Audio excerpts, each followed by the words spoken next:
Hi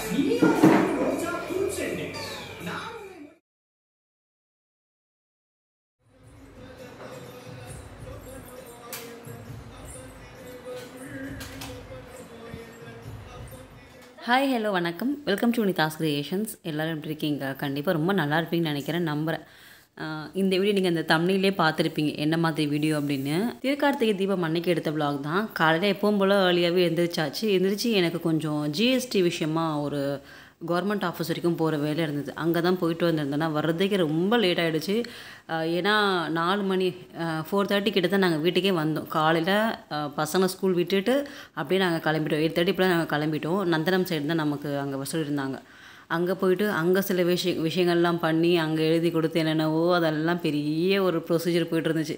government office பற்றி சொல்லவா வேணும், நிறைய கேட்பாங்களே அது இதுன்னு சொல்லிட்டு ஜெராக்ஸ் அது இதுன்னு சொல்லி எல்லாத்தையும் கேட்டு எடுத்து கொடுத்து. ஆனால் அந்த வேலை அன்னைக்கு உருப்படியாக முடியவே இல்லை. அது மறுநாள் தான் எடுத்துருச்சு. ஒரு 4:30 மணி போல் நாங்கள் வீட்டுக்கு வந்துவிட்டோம். நான் வரும்போதே பார்த்தீங்கன்னா கொஞ்சம் கோயம்பேடு சைடாக போயிட்டு தோரணம் அதுக்கப்புறம் நிறைய பூ வாங்கிட்டு வந்திருந்தேன். ஏன்னா 1 வீக் பூ ஸ்டாக் வைக்கணும், ஃபுல்லாக டெய்லி ஏற்றுறது அப்படின்றதுனால பூ வாங்கி வச்சுருந்தேன். திருக்கார்த்திகை தீபம் முடிஞ்சு 4வது நாள் 5வது நாள் நமக்கு மார்கழி 1 வரை வந்துடுது இல்லையா. ஸோ அப்படியே கண்டினியூஸாக நம்ம கண்டிப்பாக தேவைப்படும் அப்படின்னு சொல்லிட்டு சாமந்தி, வில்வ இலை, அதுக்கப்புறம் நிறைய உதிரி ரோஜாக்கள் இந்த மாதிரி நிறைய வாங்கிட்டு வந்து ஸ்டாக் பண்ணியாச்சுங்க. ஏன்னா ஒன்று வச்சாலுமே நல்லா பார்வையாக இருக்கும். எனக்கு மெயினாக அந்த சாமந்தி பூ வைக்கிறது ரொம்ப பிடிக்கும்.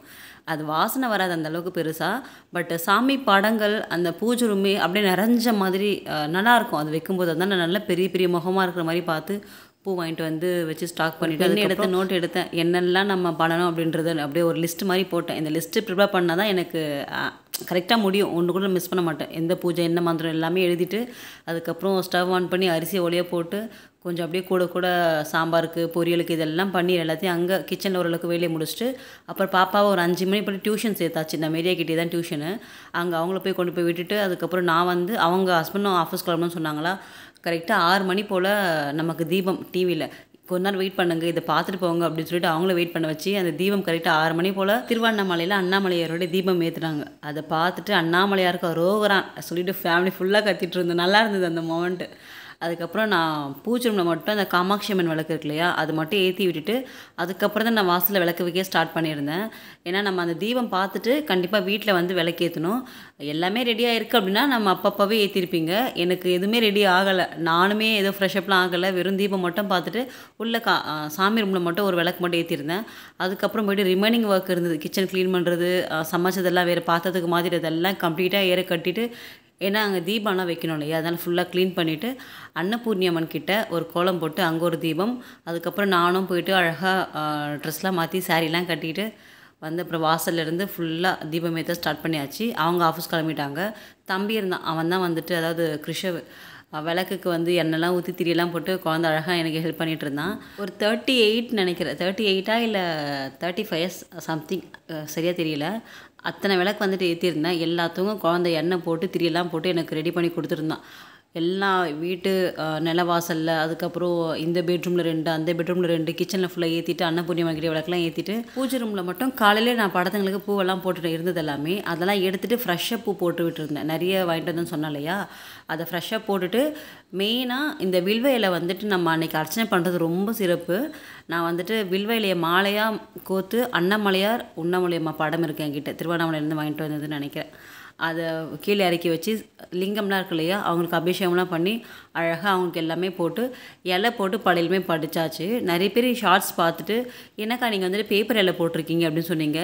இலையை தேடி தேடி நான் பட்ட இருக்குது கிடைக்கவே இல்லைங்க. எனக்கு சுத்தமாக இலை எங்கேயுமே கிடைக்கல. நான் கோயம்பேடு வரைக்கும் போனேன், ஆனால் அங்கே நான் வாங்க மறந்துட்டேன். அப்புறம் இங்கே ஏரியா கிட்டலாம் தேடினா சுத்தமாக கிடைக்கவே இல்லை. சரி ஓகே அப்படின்னு சொல்லிட்டு பேப்பரில் மட்டும் 2 வாங்கிட்டு வந்து அதுதான் போட்டிருந்தேன். அன்றைக்கி எனக்கு என்ன கிடச்சது நான் அதை வந்துட்டு யூஸ் பண்ணேன். மற்றபடி நீங்கள் இவ்வளோ பண்ணுறீங்களே பேப்பரில் தானே உனக்கு கிடச்சிது அப்படின்லாம் கேட்டிருந்தீங்க. அன்றைக்கி எனக்கு என்ன இருந்ததோ நான் அதை வச்சு சாமி கும்பிட்டேங்க. இதுதான். ஸோ வாழைப்பழம் அந்த சீப், அதுக்கப்புறம் பால் காய்ச்சி நல்லா இனிப்புலாம் போட்டு கலந்து பால் வச்சேன். முருங்கைக்காய், மாங்காய், கத்திரிக்காய் போட்டு சாம்பார், அதுக்கப்புறம் பட்டாணி, உருளைக்கிழங்கு போட்டு பொரியல், அப்பளம், இது மட்டும்தான் படையல் போட்டிருந்தேன். மறுநாள் வந்துட்டு அப்பம் செஞ்சுக்கலாம் அப்படின்னு இது மட்டும் அன்றைக்கி முடிஞ்சாச்சு. ஏன்னா இதுவே ரொம்ப டிலேவாகிடுச்சு. அப்புறம் பரணி தீபம் நான் முன்னாடி நான் ஏற்றினாலையா, அந்த 5 விளக்கு வந்துட்டு இருந்தது. அதில் கொஞ்சமாக இன்னும் கொஞ்சம் எக்ஸ்ட்ராவாக எண்ணெய் விட்டு அழகாக விளக்கும் ஏற்றி முடிச்சாச்சு. வாசல் ஏற்றின விளக்குக்கு மட்டும் நெய் விட்டு ஏற்றுறது தான் இன்றைக்கி சிறப்பு. ஸோ அந்த மாதிரி நான் வந்துட்டு நெய் விட்டு ஏற்றிருந்தேன். ஒரு நாள் தானே, நம்ம எவ்வளோ செலவு பண்ணுறோம். இந்த எண்ணெய் திரி இதெல்லாமே வந்துட்டு ஒரு நாளைக்கு வீடு ஃபுல்லாக விளக்கேற்றுறது ரொம்ப நல்லது தான்ல, ரொம்ப நல்லாவும் இருக்கும். ஏன்னா நமக்கு கடவுள் உருவமாகவோ படமாகவோ அது மாதிரி எதுவுமே கிடையாது. அந்த ஜோதி தான் கடவுள்னு சொல்லுவாங்க இல்லையா.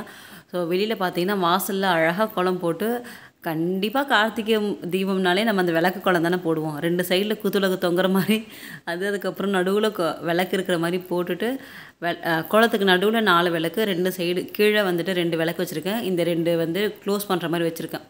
அதுக்கப்புறம் மாட விளக்கெலாம் ஏற்றிட்டு சாமி கும்பிட்டு முடிச்சாச்சு. நான் எப்போவுமே திருவாசகம் படிக்கிற பழக்கம் எனக்கு இருக்குது. அது நல்லா இருக்குங்க. அதில் வந்துட்டு ஒரு அவனருளாலே அவன் தாள் வணங்கின்னு ஒரு லைன் வரும்ல, அது சொல்லும்போதே அப்படியே ஒரு மாதிரி கூஸ் பம்ஸாக இருக்கும். கண்டிப்பாக அவருடைய பிளெஸிங்ஸ் இல்லாமல் நம்ம அவரை வணங்கவே முடியாதில்ல. அந்த மாதிரி அன்றைக்கி வந்துட்டு திருவாசகம் படிச்சிருந்தேன். 108 போற்றிகள் சொல்லியிருந்தேன். அதுக்கப்புறம் விநாயகருக்கு பூஜை பண்ணியிருந்தேன். நம்ம என்ன பூஜை பண்ணாலும் கண்டிப்பாக விநாயகருக்கு நம்ம பூஜை பண்ணணும் இல்லையா. ஸோ விநாயகருக்குலாம் பூஜை பண்ணிவிட்டு ஃபுல்லாக அழகாக சாமி கும்பிட்டு முடிச்சாச்சு. சரி, ஓகே. கார்த்திகை தீபம் இந்த மாதிரி தான் அன்றைக்கி போயிருந்தது. நான் அதை பற்றி உங்களுக்கு டீட்டெயிலாக ஷேர் பண்ணிவிட்டேன்னு நினைக்கிறேன். சரி, இப்போது நம்ம முக்கியமான பாயிண்ட்டுக்கு வருவோமா. என்னென்னா, நிறைய பேர் வந்துட்டு இந்த வீடு உங்களுக்கு சொந்த வீடு அப்படின்னு கேட்டிருந்தீங்க. இது சொந்த வீடு தாங்க. நாங்கள் முன்னாடி இருந்தது வந்துட்டு லீஸில் இருந்தோம். அந்த ஒரு வீடு நீங்கள் சொன்னீங்க, அந்த வீட்டில் இருக்கும்போது நான் பார்த்தேங்க்கா, இப்போ நீங்கள் இந்த வீடு வந்ததுக்கப்புறம் நான் பார்க்கவே கிடையாது, இப்போ தான் பார்க்குறேன், இது என்னது சொந்த வீடு இல்லை ரெண்டல் ஹவுஸ் அப்படின்னு. இது நம்ம சொந்த வீடு தாங்க. இது சிவன் முருகன் இவங்க 2 பேருமே எனக்கு பிடிக்கும். 2 பேருமே வேறு வேறு கிடையாது, 2ம் ஒன்று தான். 2 பேரும் ஒன்று தான். என்னென்னா, சிவன் வந்துட்டு இளமையான முருகன் வந்துட்டு முதிர்ந்த சிவன், அந்த மாதிரி மாற்றி சொல்லிக்கலாம். அந்த மாதிரி 2 பேரும் ஒன்று தான். ஆனால் சிவன் வந்துட்டு நமக்கு முக்தி தர கடவுள். அவர்கிட்ட போனால் நமக்கு மறுவாழ்வே வேண்டாம், மறு ஜென்மமே எனக்கு வேண்டாம் அப்படின்றவங்க சிவனை கும்பிடுவாங்க. ஏன்னா அவர் வந்துட்டு அவ்வளோதான், நிலையில்லா ஒரு பேரின்பம் வந்துட்டு சிவன்கிட்ட தான் நமக்கு கிடைக்கும். ஆனால் சிவன் தான் முருகராகவும் இருக்கார் இல்லையா. ஸோ முருகருடைய அந்த ஒரு அவதாரம், முருகருடைய அந்த ஒரு நிலை என்னென்னா, நம்ம கேட்குறது எல்லாமே கொடுக்கக்கூடிய ஒரு நிலை. ஸோ எனக்கு நான் பண்ணுறது என்னன்னு பார்த்தீங்கன்னா, நான் உங்களுக்கு அது சும்மா அது எந்த அளவுக்கு யாருக்கு உங்களுக்கு புரியும்னு தெரியல, பட் நான் பண்ணுறது நான் உங்களுக்கு ஷேர் பண்ணுறேன். எனக்கு கடவுள் நம்பிக்கை அதிகமாக இருக்குங்க, எனக்கு ரொம்ப அதிகம். அதுவும் சிவன் முருகர்லாம் பார்த்தீங்கன்னா உண்மையாகவே கலியுக கடவுள். அவங்களாம் நம்ம பேசணும் அப்படின்னா நமக்கு ரிப்ளை கொடுக்கக்கூடிய கடவுளுங்க. கண்டிப்பாக அது புரியணும். அது புரிஞ்சவங்களுக்கு புரியும், சாமி இவங்க தான் அப்படின்ற மாதிரி புரியும். புரியாதவங்களுக்கு அதெல்லாம் ஒன்றும் கிடையாது, அதெல்லாம் கடவுளே கிடையாது அப்படின்ற மாதிரி பேசுகிறவங்களுக்கு கடவுள் கண்டிப்பாக பேச மாட்டாங்க. அவங்களாம் நமக்கு பேசக்கூடிய கடவுள். முருகர்கிட்ட நம்ம ஒரு வேண்டுதல் வச்சோம் அப்படின்னா அது கண்டிப்பாக நடக்கும். எனக்கு ஒரு வேண்டுதல் வேணும், எனக்கு ஒரு விஷயம் நடக்கணும் அப்படின்னா நான் போகிறதே முருகர்கிட்ட தான். அவர்கிட்ட கேட்டேன், அந்த ஒரு பலன் எனக்கு வேணும் அப்படின்னா முருகர்கிட்ட போவேன். சிவபெருமான்கிட்ட போகிறேன் அப்படின்னா எனக்கு எதுவுமே பேச தெரியாது, எதுவுமே நான் பேசவே மாட்டேன், அப்படியே போய் நின்றுவேன், அவ்வளோதான். எல்லாமே ஏன்னா நம்ம போய் நின்னாலே அவர் நம்மளை ஃபுல்லாக ஸ்கேன் பண்ணுறவர். நீ எதுக்கு வந்திருக்க, என்ன வந்திருக்கு, ஏன் இப்படி, எல்லாமே அவருக்கு தெரியாது தாங்க. நமக்கு வரக்கூடிய நல்லது கெட்டது எல்லாமே கடவுளை தாண்டி தான் நம்ம கிட்ட வரணும். அவங்களுடைய அனுமதியோடு தான் ஒன்று நடக்குதுன்னா அவங்க அனுமதியோடு தான் நமக்கு நடக்கும் இல்லையா. ஸோ எல்லாமே அங்கே போய்ட்டு தான் நமக்கு வரணும். நம்ம வாய் திறந்து சொல்லணும் அப்படின்னு கிடையாது, எனக்கு இது வேணும் அப்படின்னு சொல்லணும் கிடையாது. அவங்களுக்கு தெரியும், அவங்க தெரிஞ்சு நமக்கு எது நல்லதோ அது நமக்கு கொடுப்பாங்க. அவங்கள மீறி நமக்கு ஏதாவது ஒன்று கிடைக்குதுன்னா அது நமக்கு நிலையாக இருக்காது.